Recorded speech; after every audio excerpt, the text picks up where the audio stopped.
පිස්සු.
ඒකේ ඉඳලා අපි මේ ඉන්නේ.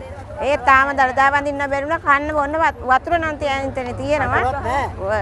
සාමාන්‍ය පරිසර වතුර වෙන කිසිම පහසුකමක් නැහැ. අඩුම ගානේ යන්නවත් පිළිවෙලට හදලා නැහැ නේ. ඉතින් මේ යන හැටි පේනෝනේ. ඒකට මෙහෙම බැස්සේ මේ වෙනකම් වතුරවත් නැහැ අපිට. අපි ආයේ මොනරාගල ඉඳලා. ඉතින් පුදුම තරම් වෙහෙසටපත් වෙලානේ වයසක අය පොඩි අය අපි මේ ලෙඩ්ඩු පොලිසිය හිටියට කිසිම පාලනයක් නැහැ. මිනිස්සු ඔහේ යනවා මේ පේනවනේ ඉන්න මේ නිකන් එන මිනිස්සුත් එක්කම තමයි මේ පොලිමේ හැදිලා තියෙන්නේ. ඉතින් මේ වෙනකම් අපි තාම මේ පැවරවුම හරියටවත් යන්න විදිහක් නැහැ. ඉතින් ඇත්තටම තේරුම් ගන්න නැහැ ඔච්චර පොලිසියෙන් මේක රත වාහන එක්ක මුලින් පාලනයක් කරන්න තියෙනවා. පළාත් ආණුව රත වාහන මෙහෙට ගෙන්නන්න තියෙන දිසාපතිලා හරහා. ඔය ඕනක එහෙම ලක්කන්න නැතුවනේ මේ මිනිස්සු මේ මෙච්චර දෙයක් කරන්නේ. මේ මොනවාද මේ රජයේ මේ වැඩ පිළිවෙල? ඒක තමයි කියන්න තියෙන්නේ. මේ අඩුපාඩු සෙනගට. මේ හරි පෙනඩෝල් පෙත්තක්වත් ගෙනත් නැති අය ඉන්නවා. ඒ අයට එහෙම නැහැ. අනිත් අය දෙනවා. වතුර නැහැ. ටොයිලට් පහසුකම් එක තැන සෙනග පොලිමේ ඉන්නකොට ගෙනත් හයි කරේ. ගොඩක් අඩුපාඩු තියෙනවා. පොලිමේ බස් වලින් සෙනගව ගෙනත් බස්සනවා පොලිමට එකතු වෙන්න කියනවා. පොලිමේ රෑ ඉඳලා එන අය අපි රෑ එකේ ඉඳලා පොලිමේ හිටියේ. අද ආවය බලලා ගිහින්. වලින් බොරු කිව්වා අපිට වතුර තියලා කිසි පාසුකමක් නැහැ. සුවසේ ඉන්න පුළුවන් කිව්වා. මේ කිසි දෙයක් නැහැ. අපි මේ හිරවි එකේ විතර ඉඳලා වතුරක් නැතුව මේ දුක් විඳිනවා පොලිම වල හිර වෙවි. නැත්ත කතාව ඒකයි. මේගොල්ලෝ බොරු කරන්නේ කාටද කියලා අපිට අහන්න තියෙනවා. ඒ වගේ උතුම් කියාවක් ඇත්තටම ජනාධිපතිතුමා කරද්දී මේ වගේ අපිට මීඩියා වලින් දුන්නා මේ වගේ සනීප ආරක්ෂක පහසුකම් තියෙනවා, ජලය තියෙනවා, ඒ සෑම දෙයක්ම තියෙනවා කියලා. නමුත් මේ පොලිසිය වුණත් විධිමත් ක්‍රමවේදයක් නැහැ මේකේ පෝලිං හදලා තියෙනවා යන්න. අපි ඊයේ ඉඳන් ඇත්තටම අපිට කෑමක් බීමක් මොකුත් නැතුව අපි මෙතන බොහොම අසරණ විදියට පොඩි ළමයි තියාගෙන ඉන්නේ. ඒ වගේ මාධ්‍ය වලින් උනත් ප්‍රචාරය කරන්න හොඳ නැහැ. මාධ්‍ය වලින් උනත් හොයා බලන්න ඕන හරි දේ වෙන්න. ඒක තමයි කරෙන්න ඕන මේ වගේ. ඊයේ ඉඳලා වගේ ඉන්නවා වතුර වන්න පොලිමෙන් මිනිස්සු වදිනවා. අපි වැටිලා තුවාල වෙනවා. අපිට වතුර ටිකක් ගන්න අපිට කන බොන දෙයක් කිසිම දෙයක් නැහැ. දෙනවයි කිව්වට කිසිම දෙයක් මොකද. අපි 100ක් ගත්ත ටොයිලට් එකට යන්න අතන වංගුවේ.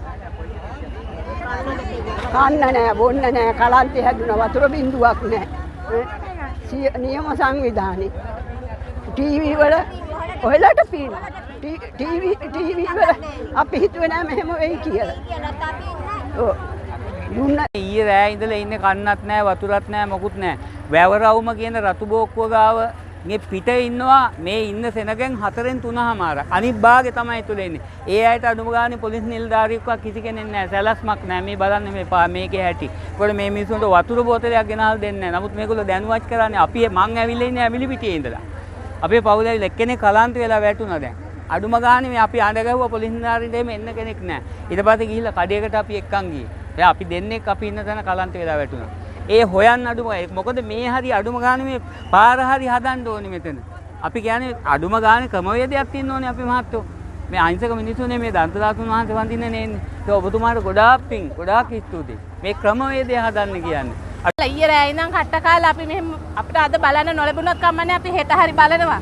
හෙට ඉඳන් බලන ජනතාවට මාර්ගය සලසන්න මේ වාහන නවත්තලා හරි කමන්නේ වරුවත් තිස්සේ බස් සේවය නවත්තලා හරි අනුර කුමාර දිසානායක ජනාධිපතිතුමාට කියන්න මේ මාර්ගය සලසන්න කියලා මේ ධාතු පෙන්නනවා නම් ධාතු බලන්න මිනිසුන්ට මේ කරදරයක් නැතුව බලන්න කියලා.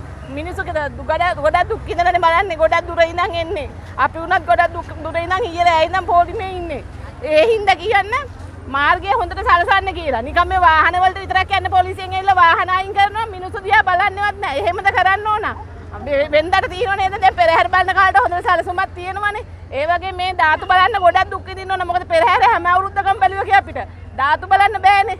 ධාතු බලන්නේ අවුරුදු මේ සැරේ බලන්නේ අවුරුදු 16කට සැරයක්. අනිවාර්යෙන් ඒ හින්දා මේ මාර්ගය සලසන්න කියන හොඳට බලන්න. එතකොට මීට වඩා ජනතාවක් අද එහෙනම් ධාතු බලනවා මාර්ගය සලසලා තිබුණා. අපි මෙහෙම ඉඳද්දි පිටිපස්සේ ඉඳන් එන ජනතාව ඔක්කොම ඉස්සරහට ගියා. කොච්චර අසාධාරණද? ඒ මිනිස්සු අද ඇවිල්ලා අද ගිහිල්ලා ධාතු බලනවා. අපි ඊයේ රෑ ඉඳන් පොලිමේ තාම බලලා නැහැ.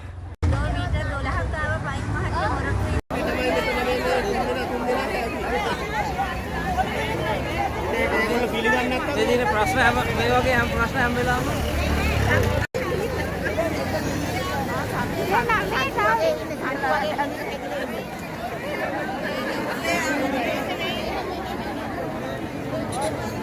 අපි